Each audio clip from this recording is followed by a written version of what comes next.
Okay, now exercise 1.2. In exercise 1.2, our first question is in which we have to examine that state true or false and justify your answer. हमें बताना है कि ये जो हमें statement दिया है वह ट्रू है या फॉल्स है, और उसके बाद हमें जस्टिफाई करना है अगर ट्रू है तो क्यों है या फिर फॉल्स है तो क्यों है. ठीक है, पहला हमारा स्टेटमेंट है every irrational number is a real number. पहला हमारा स्टेटमेंट है every irrational number is a real number. तो हमने रियल नंबर जब देखा था तो उसमें देखा था कि जो रियल नंबर का बॉक्स है उसमें सारे के सारे इरेशनल और रैशनल, जितने भी रैशनल नंबर है और जितने भी इरेशनल नंबर वो सारे मिलकर के रियल नंबर के बॉक्स में आते हैं. वो देखा था हमने कि all rational numbers and irrational numbers together they comes under real number. So this statement is true. Okay, now second, every point on a number line is of the form under root m where m is a natural number. ठीक है, हमारे पास में example के तौर पे हमारे पास में कोई नंबर लाइन है. ठीक है, उस नंबर लाइन के ऊपर 0, ठीक है, 0 से यहाँ पे हमारे पास में पॉजिटिव इंटीजर्स है, 0 से यहाँ पे हमारे पास में नेगेटिव इंटीजर्स है. ठीक है, तो हम जो हमारा नंबर लाइन है उस पर हम अंडर रूट एम के फॉर्म में, जैसे root 3, root 4, root 5, root 6, root 7, उन्हें तो हम नंबर लाइन पे प्लॉट कर सकते हैं. लेकिन जो नेगेटिव नेचुरल नंबर है या नेगेटिव इंटीजर्स है जो रूट में, नेगेटिव इंटीजर्स रूट में तो पॉसिबल ही नहीं है भाई. रूट में नेगेटिव इंटीजर्स कैसे पॉसिबल है? -9 अंडर रूट ऑफ -9 को तो हम 3 लिख ही नहीं सकते क्योंकि ये तो ऐसा तो कुछ होता ही नहीं. It is not possible. Okay, that's why it is false. तो हम रीजन क्या लिखेंगे? Negative number can not be square root of any natural number. Negative number can not be square root of any natural number. Okay, so this second one is false. Now third, every real number is an irrational number. ठीक है, third point हमें कह रहा है कि सारे real number जो है, ठीक है, सारे real number, every real number is an irrational number. के सारे रियल नंबर क्या है? इरेशनल नंबर है. तो ऐसा थोड़ी है, सारे के सारे रियल नंबर इरेशनल है क्या? कुछ रैशनल भी तो है. ठीक है, तो हमने क्या लिखा? फॉल्स लिखा. ठीक है, क्योंकि जो 2 है, 4 है, ठीक है, 2 है, 4 है, 6 है, या नेचुरल नंबर है. ठीक है, तो वो सारे क्या है? रियल है, इरेशनल थोड़ी है. वो रियल नंबर है. लेकिन रूट में ऐसे नंबर जो भी रूट में है लेकिन जिनका परफेक्ट स्क्वायर ना हो, ठीक है, या फिर non terminating and non recurring numbers, ऐसे नंबर जो पूरे पूरे कटते ना हो और डेसिमल के बाद में रिपीट ना होते हो, उन्हें हम इरेशनल नंबर्स बोलते हैं. ठीक है, तो हम एवरी रियल नंबर के सारे रियल नंबर, जितने भी रियल नंबर है वो इरेशनल नंबर नहीं हो सकते क्योंकि कुछ क्या है? रैशनल भी है. ठीक है, that's why it is false. Okay, now next question. Next question हमारा ये है, are the square root of all positive integers irrational. कि भाई square root of all positive integer जो है वो इरेशनल है. इरेशनल नंबर हम किसे बोलते हैं? ऐसा नंबर जिसका स्क्वायर रूट ना निकले. जैसे मान लो एग्जांपल के तौर पे अंडर रूट 3 एक इरेशनल है, अंडर रूट 7 एक इरेशनल है. ठीक है, अंडर रूट 13 एक इरेशनल है. ठीक है, क्यों? क्योंकि इसका हम स्क्वायर रूट नहीं निकाल सकते. लेकिन अंडर रूट 4 एक रैशनल है, अंडर रूट 9 एक रैशनल है, अंडर रूट 16 एक रैशनल है, क्योंकि इसका हमारे पास में 2 आ जाएगा, इसका 3 आ जाएगा, इसका 4 आ जाएगा. तो ये सारे क्या है? रैशनल है. तो ये हमें कह रहा है are the square root of all positive integers. Positive integers मतलब z प्लस पॉजिटिव इंटीजर्स. ठीक है, कि भाई जितने भी पॉजिटिव इंटीजर्स है उनका जो स्क्वायर रूट होगा वो क्या इरेशनल होगा? नहीं. क्यों भाई? क्यों इरेशनल होगा? पॉजिटिव इंटीजर्स जैसे मान लो अंडर रूट 4 है तो इसका तो ये 2 हो जाएगा, रियल नंबर है, और ये कैसा है? रैशनल नंबर है, इरेशनल थोड़ी है. लेकिन दूसरा पॉजिटिव इंटीजर जैसे अंडर रूट 3 है तो ये क्या है? ये इरेशनल है, ये इरेशनल नंबर है. लेकिन ये क्या है? रैशनल नंबर है. ठीक है, तो ये हमें कह रहा है कि इफ नॉट, अगर ऐसा नहीं है कि सारे के सारे पॉजिटिव इंटीजर इरेशनल नहीं है, तो फिर एक एग्जांपल दीजिए स्क्वायर रूट नंबर का जो रैशनल हो. तो भाई वो एग्जांपल स्क्वायर रूट नंबर का जो रैशनल हो, तो जैसे मान लो रूट ऑफ 9, फिर रूट ऑफ 16, रूट ऑफ 25, ये सारे स्क्वायर रूट है, नेचुरल नंबर है। और ये क्या है, रैशनल नंबर है, इसका 3, इसका 4, इसका 5 and these all are what? These all are rational numbers, rational numbers, ठीक है। Now next represent under root 5 on a number line. एक नंबर लाइन के ऊपर हमें अंडर रूट 5 को रिप्रेजेंट करना है। तो हमने पहले देखा था कि रूट 2 को कैसे हम रिप्रेजेंट करते हैं नंबर लाइन पे, रूट 3 को कैसे करते हैं। हमें सिर्फ ये याद रखना है कि भाई जो हमारा जो भी हमें नंबर दिया गया है, जैसे मान लो अंडर रूट 5 हमें प्लॉट करना है, तो ये हमें नंबर लाइन बना देते हैं हमें, ये हमारी नंबर लाइन है, ठीक है। और ये हमारा 0 हमें बनाना है, ओके। अब यहाँ से 1 2 3 4 5 6 7 8, ठीक है, 1 यूनिट हम इसको मान लेते हैं, ये पूरा 1 यूनिट। तो यहाँ से 1 यूनिट और ये 1 यूनिट, ठीक है। हम पाइथागोरस प्रॉपर्टी लगाते हैं, ये हमारा क्या है 90 डिग्री, ये हमारा 1 यूनिट है, ये हमारा 1 यूनिट है, ठीक है। तो हम पाइथागोरस प्रॉपर्टी लगाते हैं, इसको हमने बी नाम दे दिया, ओ बी, और इसको हमने ए नाम दे दिया, ए बी ओ, ठीक है। तो ये जो हमारा ओ ए है, that is what hypotenuse.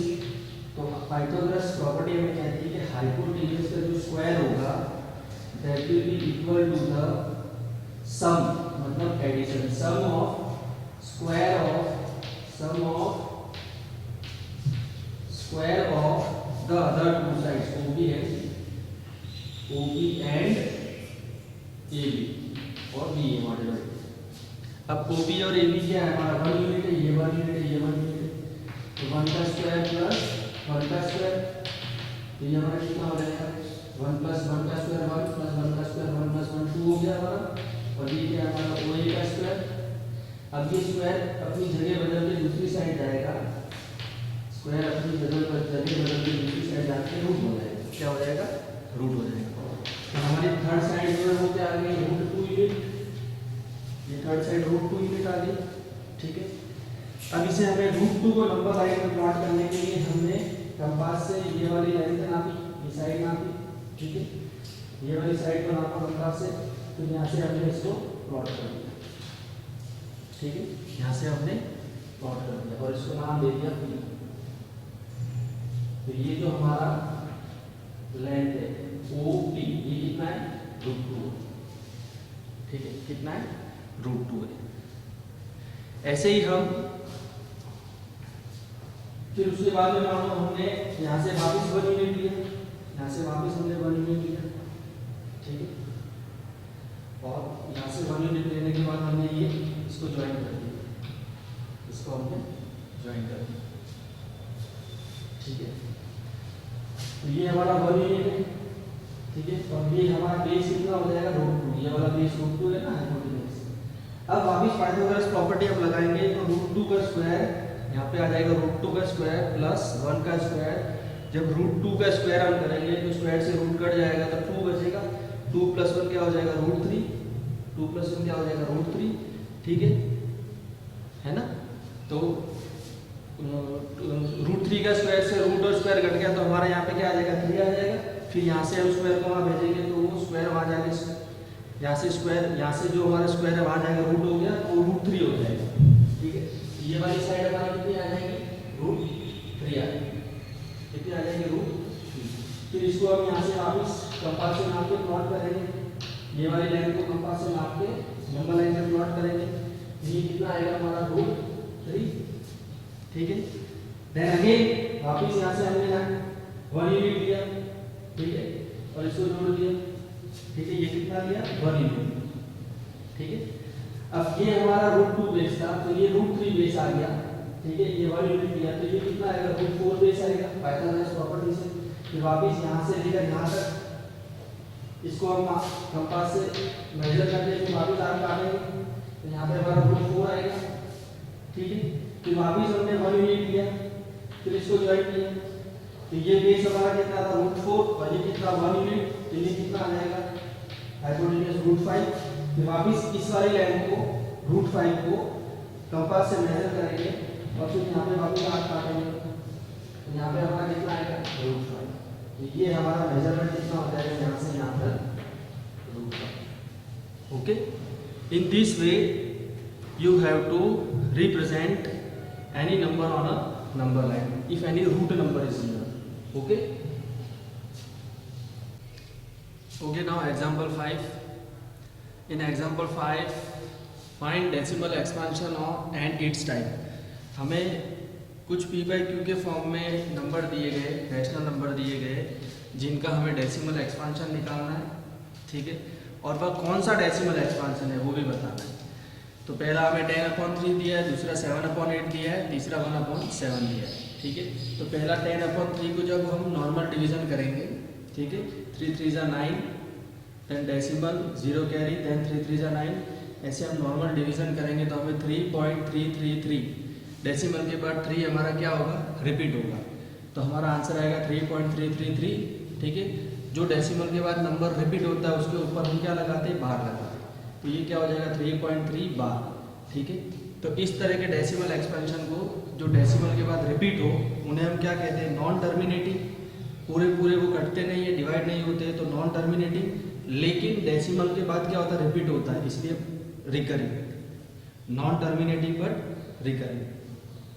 Okay, तो ये हमने डेसिमल एक्सपेंशन किया और उसके बाद उसका टाइप बताया। Which type is this, this is non terminating but recurring. Okay, now next is 7/8। 7/8 को हम नॉर्मल डिवीजन करेंगे, ठीक है, तो हमारा रिमाइंडर 0 आएगा, मतलब ये पूरा पूरा डेसिमल डिवाइड हो जाएगा, ठीक है।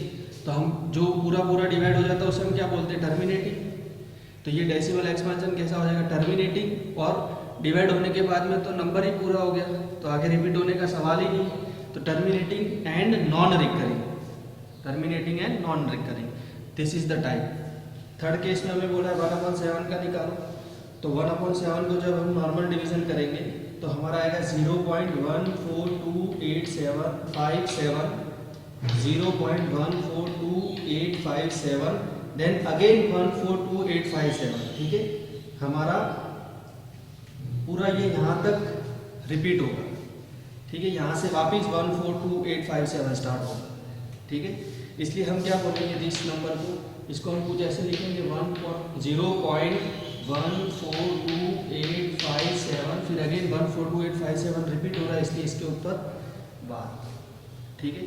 तो ये हमारा डेसिमल एक्सपेंशन कैसा हो जाएगा, ये हमारा डेसिमल एक्सपेंशन ऐसा हो जाएगा, non terminating but recurring, non terminating but recurring. Okay, now example 6।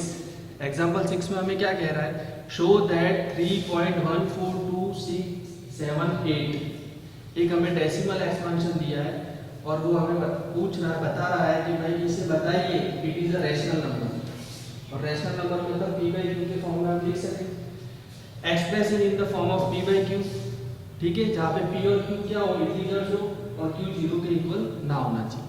तो हमारा नंबर क्या है 3.14268, ठीक है।